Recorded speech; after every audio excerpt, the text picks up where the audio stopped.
Les saludo en el nombre del Señor Jesucristo. Gracias por estar allí una vez más, conectados con nosotros para recibir bendición de su palabra. Cantemos, somos cuerpo.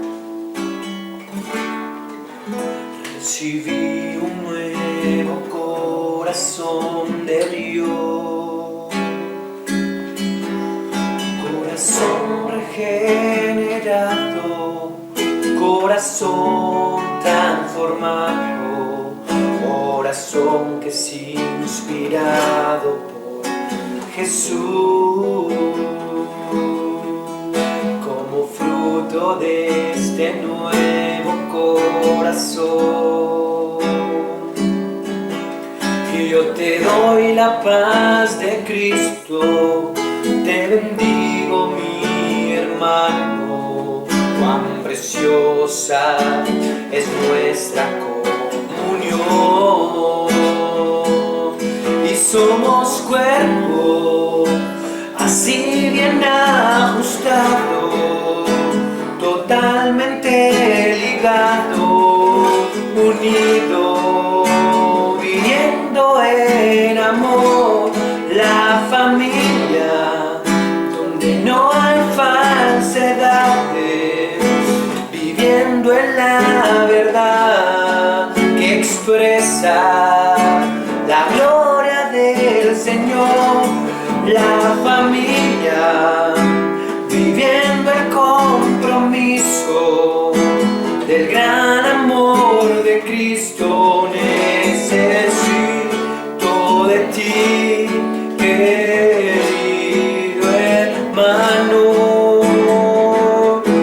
Somos cuerpo, así bien ajustado, totalmente ligado, unido, viviendo en amor, la familia donde no hay falsedades, viviendo en la verdad que expresa la gloria del Señor, la familia viviendo el compromiso del gran amor de Cristo.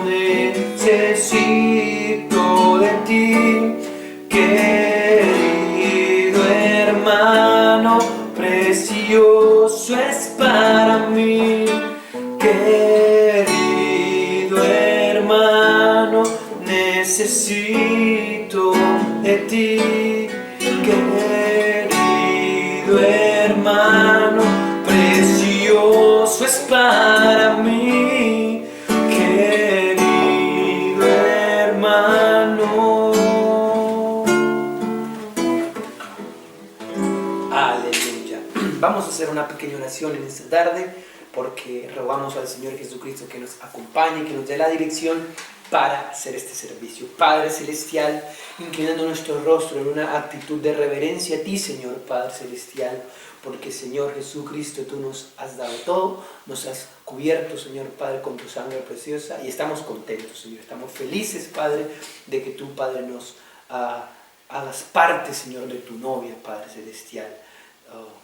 Entre millones de personas, Señor Jesucristo, Padre Celestial, tal vez algunos, Padre, podrían haber sido mejor que nosotros, Señor, pero tú nos has elegido a nosotros, Señor Jesucristo, y es un privilegio, Señor Padre, y mediante tu sangre nos has hecho perfectos, Señor Padre, y eso para nosotros es una victoria, Señor. Damos gracias y en esta tarde te pedimos que dirijas nuestras vidas, que podamos, Padre, ser alimentados con tu palabra. Es nuestra oración en el santo nombre del Señor y Salvador Jesucristo. Amén y amén. Que Dios les bendiga, mis amados hermanos.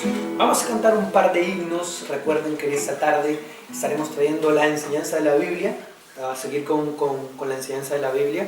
Hoy miraremos el libro de Isaías y de Jeremías, pero luego no se desconecten porque tendremos un tiempo especial con nuestro pastor, con una enseñanza que nos traerá en esta tarde. Entonces, hoy estamos doblemente bendecidos. Vamos a cantar grande gozo hay en mi alma hoy. Grande gozo hay en mi alma hoy, pues Jesús concuesta y su paz que ya santo estoy.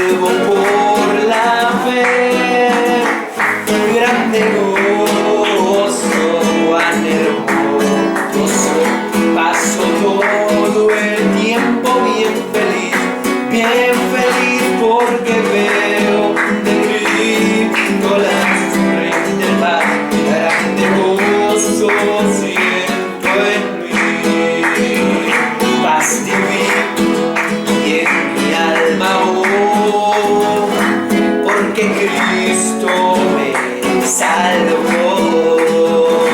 Las cadenas rotas ya están, Jesús me libertó.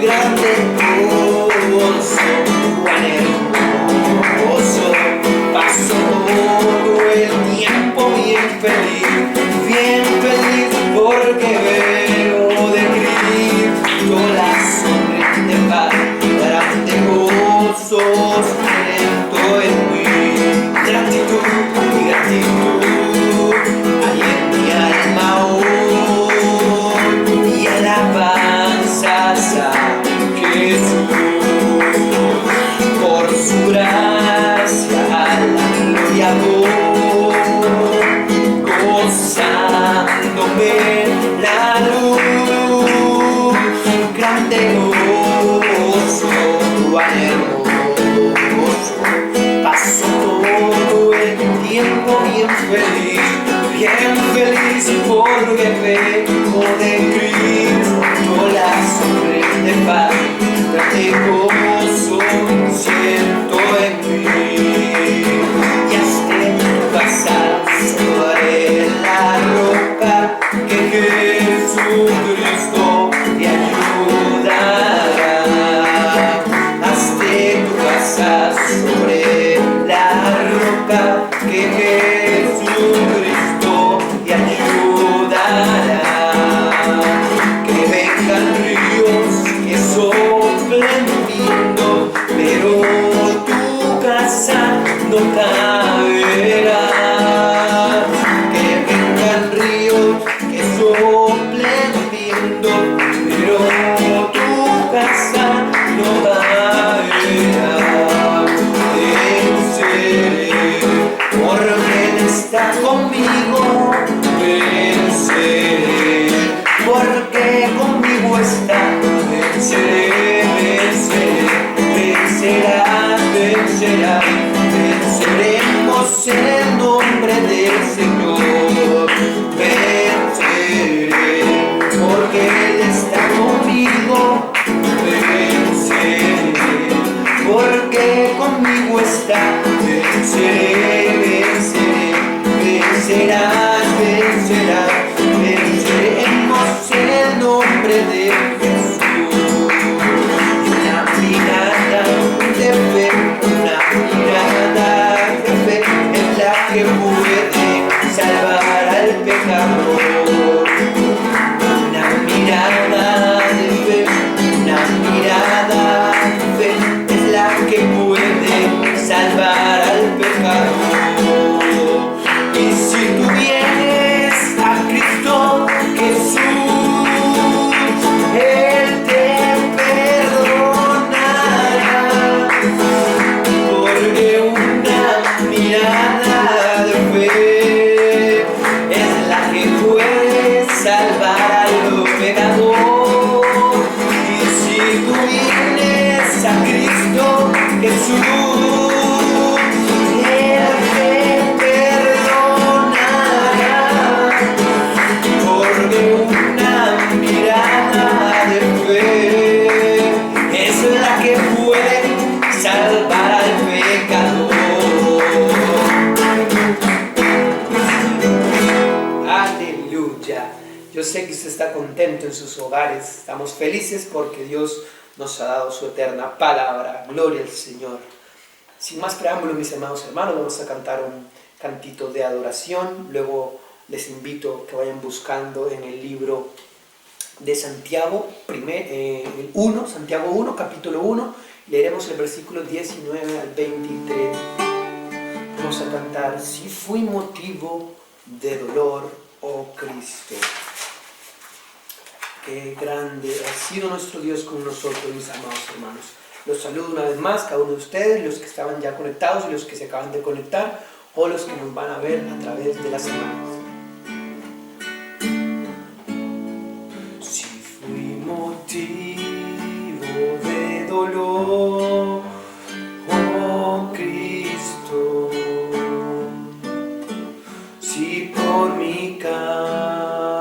al débil tropezó.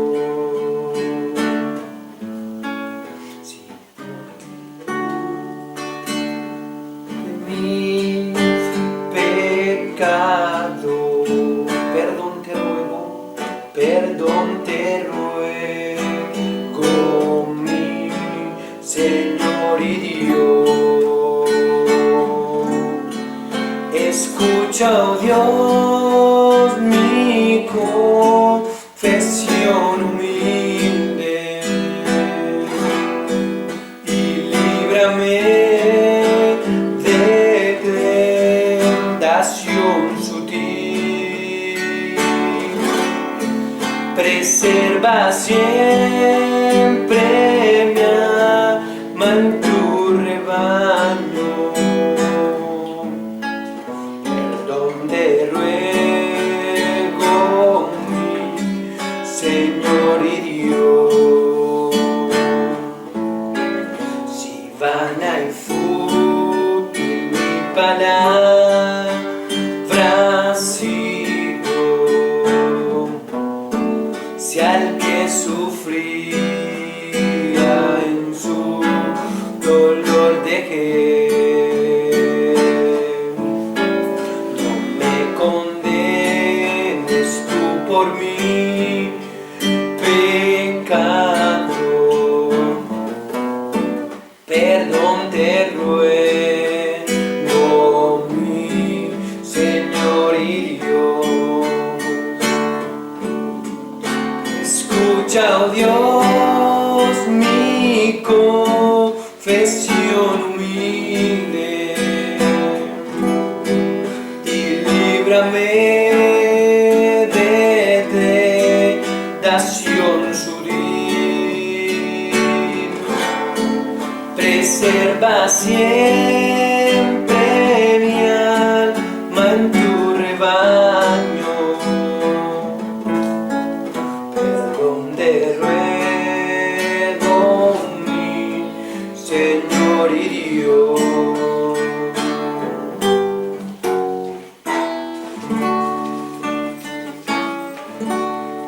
Amén, amén.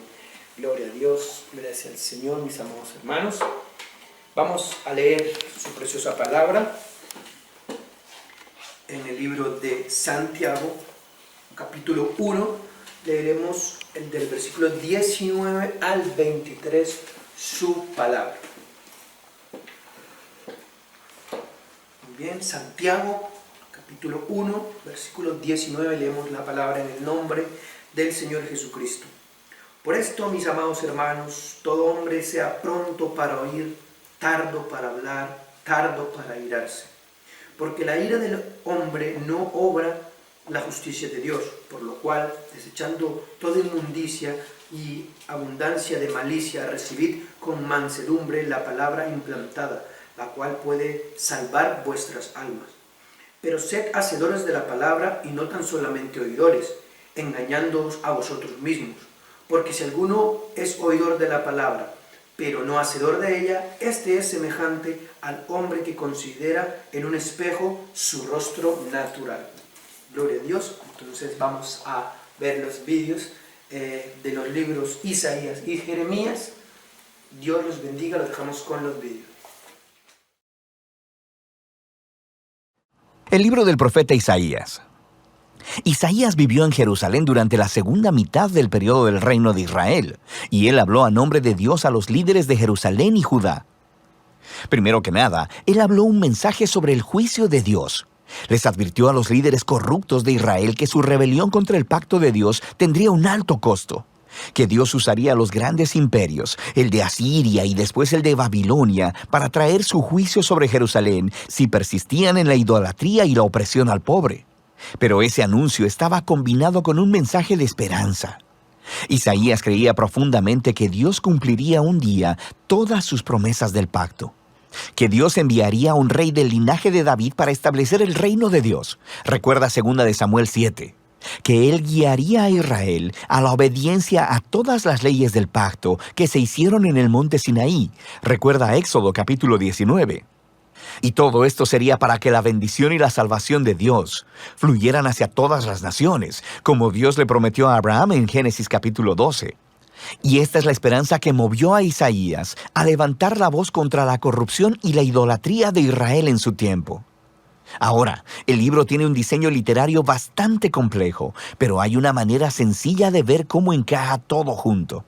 Los capítulos del 1 al 39 contienen 3 grandes secciones que desarrollan la advertencia de juicio de Isaías a Israel. Y todo culmina en un evento señalado al final del capítulo 39, la caída de Jerusalén y el exilio del pueblo en Babilonia. Pero en los capítulos del 1 al 39 también hay un mensaje de esperanza, de que después del exilio, todas las promesas del pacto de Dios se cumplirían.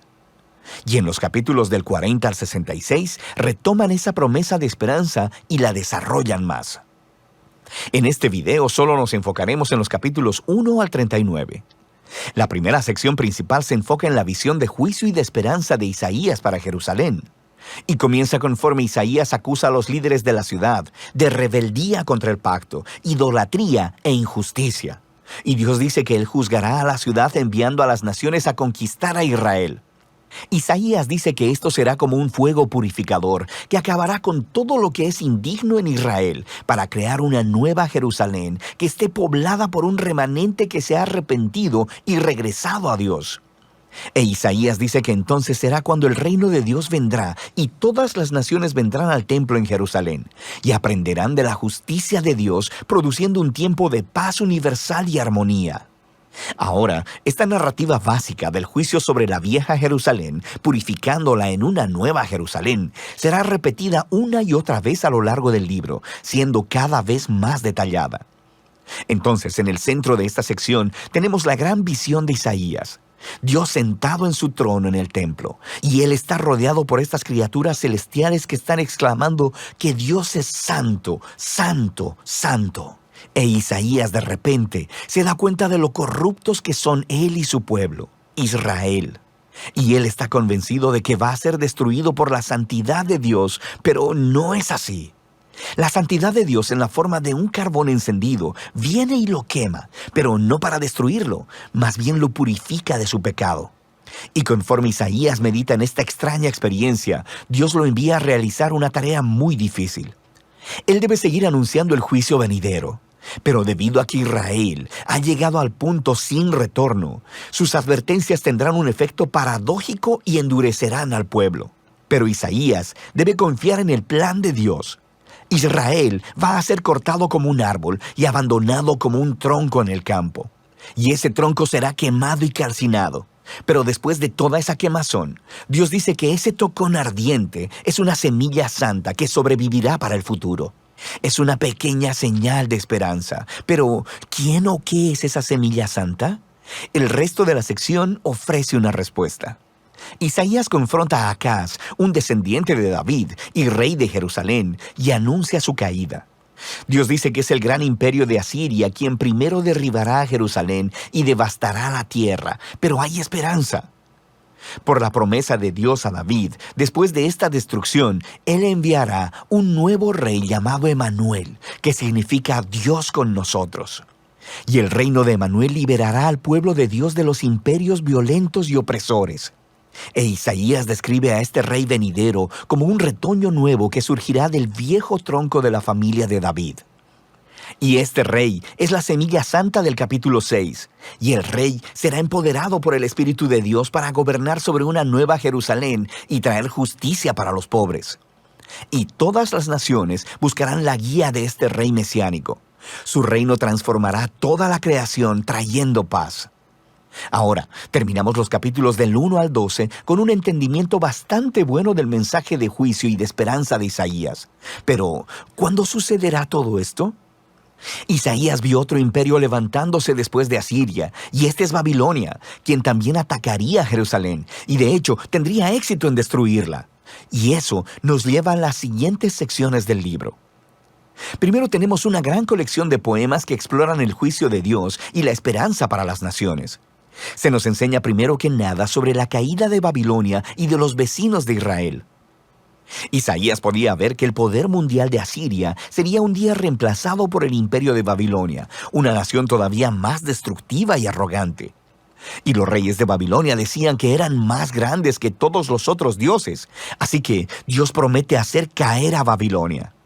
Y no solo Babilonia, Isaías nombra a los vecinos de Israel, acusándolos a todos de la misma clase de orgullo e injusticia, y predice su ruina eventual.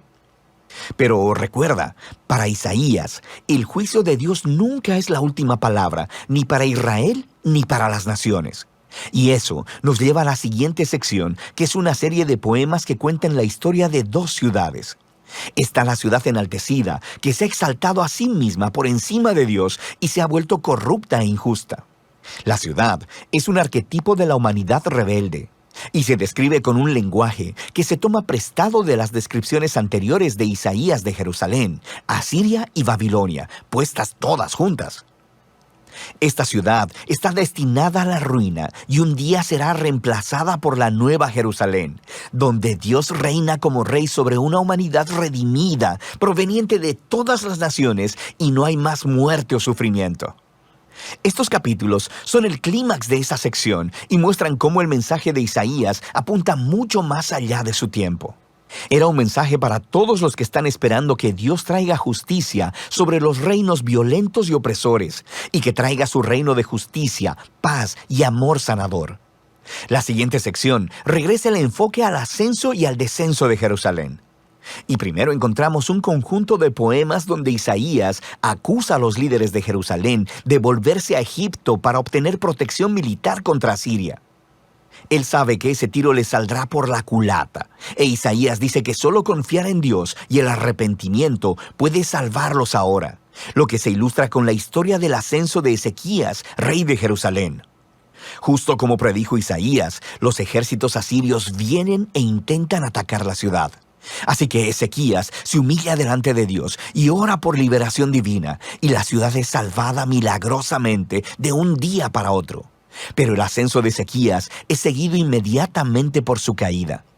Él recibe a una delegación de Babilonia e intenta impresionarlos al mostrarles los tesoros, el templo y los palacios de Jerusalén. Es claramente un esfuerzo para hacer otra alianza política para recibir protección. Isaías se entera y confronta a Ezequías por su necedad. Él predice que este aliado un día lo traicionará y regresará como enemigo para conquistar Jerusalén. Y sabemos por Segunda de Reyes, capítulo 24 y 25, que Isaías tenía razón. Más de 100 años después, Babilonia traicionaría a Jerusalén, vendría y destruiría la ciudad, su templo, y llevaría a los israelitas en exilio a Babilonia. Y así, todas las advertencias de juicio divino de Isaías, en los capítulos del 1 al 39, llevan hasta este momento. Se demuestra que él es un verdadero profeta, porque todo sucedió como él dijo. Pero recuerda que el propósito del juicio de Dios era purificar Jerusalén y traer la semilla santa y el reino mesiánico sobre todas las naciones. Y esa es la esperanza que se explora en la siguiente parte del libro. Pero por ahora, de eso tratan los capítulos 1 al 39 de Isaías. El libro del profeta Isaías. En el primer video exploramos los capítulos 1 al 39, que fue el mensaje de juicio y esperanza de Isaías para Jerusalén. Él acusó a los líderes de Israel de rebelión contra Dios y dijo que a través de Asiria y luego de Babilonia, el reino de Israel sería derribado en una acción del juicio de Dios. Así que el capítulo 39 concluyó con Isaías prediciendo la caída de Jerusalén y el exilio en Babilonia. Y 100 años después de Isaías, tristemente, todo esto vino a suceder. Pero la esperanza más grande de Isaías era una nueva y purificada Jerusalén, donde el reino de Dios sería restaurado a través del rey mesiánico venidero y todas las naciones serían unidas en paz. Así que los capítulos del 40 en adelante exploran esta gran esperanza. La primera sección principal de los capítulos 40 al 48 abren con un anuncio de esperanza y consuelo para Israel. Se le dice al pueblo que el exilio en Babilonia ha terminado y que el pecado de Israel ha sido tratado. Una nueva era está comenzando. Así que todos deben regresar a casa en Jerusalén, donde Dios mismo traerá su reino y todas las naciones verán su gloria. Ahora, detengámonos un momento porque este anuncio inicial hace que surja una gran pregunta. ¿Quién está diciendo todo esto? ¿La voz de quién estamos escuchando en estas palabras de esperanza? La perspectiva del profeta en estos capítulos es la de alguien que está viviendo después del exilio. En otras palabras, en el tiempo descrito por Esdras Nehemías. Pero Isaías murió 150 años antes que todo eso. Así que, ¿qué se supone que entendamos con todo esto? Bueno, hay muchos que piensan que todavía es Isaías hablando en su propia época, pero que ha sido transportado proféticamente, por así decirlo, 200 años hacia el futuro y que le está hablando a las generaciones futuras como si el exilio hubiera pasado. Sin embargo, el mismo libro de Isaías nos da algunas pistas de que probablemente algo más está sucediendo.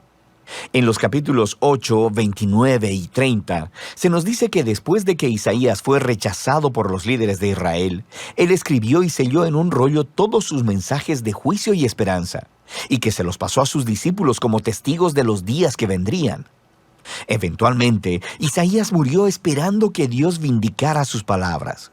Ahora, recuerda, los capítulos del 1 al 39 fueron diseñados para mostrarnos que las predicciones de juicio de Isaías fueron cumplidas en el exilio. Él es un verdadero profeta. Así que, después de que el exilio ha terminado, los discípulos de Isaías, quienes han atesorado sus palabras por tanto tiempo, abren el rollo y comienzan a aplicar sus palabras de esperanza a su propia época. Así que, desde esta perspectiva, el libro de Isaías consiste en esa primera colección de las palabras de Isaías, como también de las escrituras de sus discípulos proféticos, que Dios usa para extender el mensaje de esperanza de Isaías a las generaciones futuras. Cualquiera que sea tu perspectiva, todos están de acuerdo en que estos capítulos están anunciando que la esperanza futura ha llegado, que Dios está cumpliendo las promesas proféticas de Isaías. Así que el profeta espera que Israel responda, convirtiéndose en siervos de Dios. Esto es, que después de experimentar la justicia y misericordia de Dios a través de la historia, comiencen a compartir con las naciones quién es verdaderamente Dios. Pero eso no es lo que está sucediendo. En lugar de dar testimonio a las naciones, Israel se está quejando y aún acusando a Dios. Ellos dicen, el Señor no pone atención a nuestros problemas. De hecho, está ignorando nuestra causa. El exilio en Babilonia, de forma entendible, ha provocado que Israel pierda la fe en su Dios. Quiero decir, quizá Él no es tan poderoso. Quizá los dioses de Babilonia son más grandes que nuestro Dios. Así que el resto de estos capítulos, del 41 al 47, están diseñados como si fueran una escena de juicio. Dios está respondiendo a estas dudas y acusaciones con los siguientes argumentos. Primeramente, Él les dice que el exilio a Babilonia no fue causado por una negligencia divina. Más bien, fue divinamente orquestado como un juicio por el pecado de Israel. Y segundo, fue por causa de Israel que Dios levantó a Persia para conquistar a Babilonia, para que pudieran regresar a casa, cumpliendo así las palabras de Isaías. Así que la conclusión correcta a la que Israel debería llegar es que su Dios es el rey de la historia, no los ídolos de las naciones. En la caída de Babilonia y el ascenso de Ciro, el rey de Persia, Israel debería ver la mano de Dios obrando y, por tanto, convertirse en sus siervos, diciéndole a las naciones quién es Él. Pero para el final de este juicio, en el capítulo 48, nos encontramos con que Israel es tan rebelde y dura de corazón como sus ancestros. Así que Dios los descalifica como sus siervos, pero Dios todavía está en la misión de bendecir a las naciones. De manera que el profeta dice que Dios hará algo nuevo para resolver este problema, lo que nos lleva a la siguiente sección, del 49 al 55. Se nos presenta una figura llamada el siervo de Dios, quien cumplirá la misión de Dios y hará lo que Israel no ha podido hacer. Dios le da a su siervo el título Israel y lo envía a una misión para, primero que nada, restaurar al pueblo de Israel de vuelta a su Dios, pero, en segundo lugar, convertirse en la luz de Dios a las naciones. Y se nos dice que este siervo es empoderado por el Espíritu de Dios para anunciar las buenas nuevas y llevar el reino de Dios a todas las naciones. Suena justo como el rey mesiánico de los capítulos 9 y 11, pero luego se nos dice la forma sorprendente en que el siervo traerá el reino de Dios. Él será rechazado, golpeado y al final asesinado por su propio pueblo. En realidad, mientras está siendo acusado y sentenciado a muerte, está muriendo por el pecado de su propio pueblo. El profeta dice que la muerte del siervo es un sacrificio de expiación por la maldad y rebelión del pueblo. Y luego, después de su muerte, de repente, el siervo está vivo otra vez. Y escuchamos que, por su muerte, Él proveyó un camino para hacer justas a las personas. Esto es, para ponerlos en una relación correcta con Dios. Así que esta sección concluye describiendo dos maneras en que las personas pueden responder al siervo.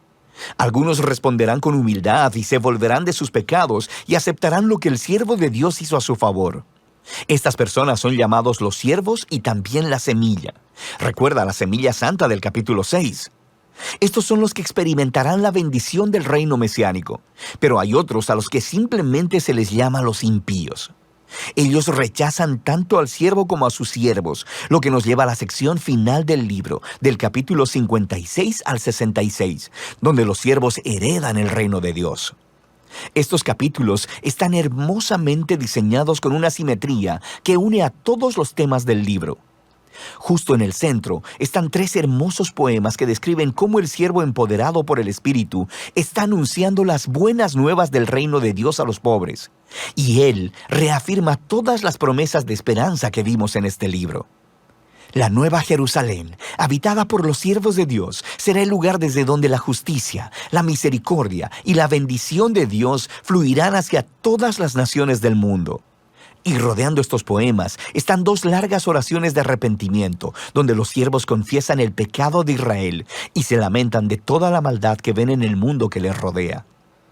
Así que le piden a Dios que los perdone y que su reino venga aquí a la tierra en la misma forma como está en el cielo. Ahora, en cada lado de estas oraciones se encuentran colecciones de más poemas que contrastan el destino de los siervos con el de los impíos que los persiguen. Dios dice que traerá su justicia sobre todos los que contaminan su buen mundo con maldad, egoísmo e idolatría, y que los excluirá de su ciudad para siempre. Pero los siervos, aquellos que son humildes delante de Dios y quienes se arrepienten y reconocen su propia maldad, estos son perdonados. Y ellos heredarán la nueva Jerusalén, la cual descubrimos que es una imagen de esta creación completamente renovada, donde la muerte y el sufrimiento se han ido para siempre. Y esto nos lleva al marco externo de esta parte del libro. En este mundo renovado por el reino de Dios, personas de todas las naciones son invitadas a venir y a unirse a los siervos de la familia del pacto de Dios, de modo que todos puedan conocer a su Creador y Redentor. Y así, el libro de Isaías termina con una visión muy grande del cumplimiento de todas las promesas del pacto de Dios. A través del sufriente rey siervo, Dios crea una familia del pacto proveniente de todas las naciones, quienes esperan la esperanza de la justicia de Dios mediante una creación renovada, donde el reino de Dios finalmente viene a la tierra como existe en el cielo. Y esa es la muy poderosa esperanza del libro de Isaías. El libro del profeta Jeremías. Jeremías fue un sacerdote israelita que vivió y trabajó en Jerusalén durante las últimas décadas del reino del sur, Judá. Él fue llamado como profeta para advertir a Israel de las severas consecuencias de romper su pacto con Dios a través de su idolatría e injusticia. Él incluso predijo que el imperio de Babilonia vendría como el siervo de Dios para traer este juicio sobre Israel, destruyendo a Jerusalén, llevando al pueblo al exilio. Y tristemente sus palabras se hicieron realidad. Jeremías vivió el asedio y la destrucción de Jerusalén y fue testigo personal del exilio. Ahora, este libro surgió de una manera muy interesante. El capítulo 36 nos dice que después de que Jeremías tenía 20 años predicando en Jerusalén, Dios lo llamó a reunir todos sus sermones, poemas y ensayos y a escribirlos. Lo cual Jeremías hizo empleando a un escriba llamado Baruch, quien escribió y compiló todo este material en un rollo. Ahora, Baruch también reunió muchas historias acerca de Jeremías y luego unió todas las piezas. Así que esta es la razón por la que el libro se lee como una antología, como una colección de colecciones. Todo ha sido ordenado para presentar a este profeta como un mensajero de la justicia y de la gracia de Dios. Así que el libro comienza con Dios llamando a Jeremías a ser un profeta, y se le da una doble vocación. Él será profeta a Israel, pero también a las naciones, y sus palabras arrancarán y derribarán, pero también edificarán y plantarán. En otras palabras, Él acusará a Israel y le advertirá acerca del juicio venidero de Dios, pero también tiene un mensaje de esperanza para el futuro. Ahora, esta introducción resume perfectamente la primera gran sección, los capítulos del 1 al 24. Es una colección de los escritos de Jeremías antes del exilio. Y la idea central aquí es que Israel ha quebrantado el pacto con Dios y violado todos los términos del acuerdo que hicieron, el cual está escrito en la Torá. Y de muchas maneras, ellos adoptaron la adoración a toda clase de dioses cananeos, edificando santuarios a ídolos por toda la tierra. Y Jeremías desarrolló la metáfora de la idolatría como adulterio y utiliza el lenguaje de la prostitución, promiscuidad e infidelidad para describir cómo Israel le ha dado su lealtad a otros dioses. Jeremías también acusa repetidamente a los líderes de Israel, los sacerdotes, los reyes, los otros profetas, todos se han corrompido. Han abandonado la Torá y el pacto, lo cual ha producido un resultado trágico: rampante injusticia social. El pueblo estaba aprovechándose de las personas más vulnerables de las comunidades israelitas, las viudas, los huérfanos, los inmigrantes, en clara violación a las leyes de la Torá. Y esto parecía no importarles a los líderes de Israel. Un lugar clásico en el que todas estas ideas se reúnen es el capítulo 7. Se le llama el Sermón del Templo de Jeremías. Los israelitas llegan al templo a adorar a su Dios como si todo estuviera bien. Pero fuera del templo están adorando a otros dioses. Y algunos incluso adoptaron la horrible práctica cananea del sacrificio de niños. Así que Jeremías hace su muy impopular anuncio que el Dios de Israel viene en juicio. Él destruirá su propio templo y castigará a Israel enviando a un enemigo del norte. Este es un ejército que Dios permitirá que conquiste a Jerusalén, y mientras lees, descubres que Él está hablando acerca del gran imperio de Babilonia. Y todo esto nos lleva a una transición en el capítulo 25. Israel no ha regresado a su Dios. Así que en el primer año del nuevo rey de Babilonia, Nabucodonosor, Dios le dice a Jeremías que anuncie que los ejércitos babilonios están en camino a Israel y a todos sus vecinos para conquistarlos y llevarlos al exilio durante 70 años. Él compara a Babilonia con una copa de vino, llena hasta el borde con la justa ira de Dios, por toda la injusticia y la idolatría de Israel. Dios hará que Israel y las naciones beban de esta copa. Ahora, este capítulo es clave para el diseño del libro, porque todo lo que sigue se concentrará en el ataque venidero de Babilonia. Primero sobre Israel en los capítulos del 26 al 45, y luego sobre las otras naciones en los capítulos del 46 al 51. La sección acerca de Israel primero contenía historias de cómo Jeremías rogaba a Israel arrepentirse, cómo les advertía hasta el último minuto, pero los líderes de Israel continúan rechazándolo. La sección concluye con una gran colección de historias acerca de cómo Jerusalén estaba siendo asediada y eventualmente destruida por Babilonia, y acerca de cómo Jeremías fue perseguido durante todo este tiempo y eventualmente secuestrado y llevado a Egipto en contra de su voluntad por un grupo de rebeldes israelitas. Ahora, justo aquí en el centro, en medio de todas estas oscuras historias de desastre y juicio, tenemos una colección de los mensajes de Jeremías para el futuro de Israel. Él retoma la predicción de Moisés, que después de que Israel hubiera quebrantado el pacto y llevado al exilio, lee Deuteronomio 30, Dios no abandonaría a su pueblo. Más bien, Él renovaría su pacto con ellos y transformaría sus corazones. Jeremías desarrolla esta promesa y dice que Dios un día escribiría las leyes de la Torá, no en piedra, sino en los corazones de su pueblo. Él sanará su rebelión para que ellos puedan un día verdaderamente amarlo y seguirlo completamente. Así que un día Israel regresará de vuelta a la tierra y el Mesías del linaje de David vendrá. Y en ese momento todas las naciones reconocerán al Dios de Israel como el Dios verdadero. Así que estos capítulos están mostrando que a pesar de la apostasía de Israel, Dios no permitirá que el pecado de Israel tenga la última palabra. Más bien, su propia fidelidad traerá el cumplimiento de sus promesas a pesar de todo. Después de esto encontramos una gran colección de poemas acerca de cómo Dios usará a Babilonia para juzgar a las naciones alrededor de Israel. Egipto, Filistea, Moab, Edom, Amón, Damasco, Hazor. Pero luego, sorprendentemente, los poemas más largos se reservan para el final, y son acerca del juicio venidero de Dios sobre Babilonia misma. Así que aunque Dios utilizó a esta nación para ejecutar su justicia, Dios no aprueba su violencia e idolatría. Así que Babilonia también estará bajo el estándar de la justicia de Dios. De manera que Jeremías denuncia también el orgullo y la injusticia de esta nación. Ahora, en estos poemas Babilonia es enorme y nos recuerda la imagen de Babilonia atrás en el capítulo 11 de Génesis. Babilonia se ha convertido en la nación rebelde arquetípica. En su glorificación de la prosperidad y la guerra, Dios entregará a esta nación a su propia destrucción. El libro concluye con una historia tomada del final del libro de Segunda de Reyes. Nos cuenta el último ataque de Babilonia sobre Jerusalén, sobre cómo destruyeron los muros de la ciudad, quemaron el templo y llevaron al pueblo al exilio.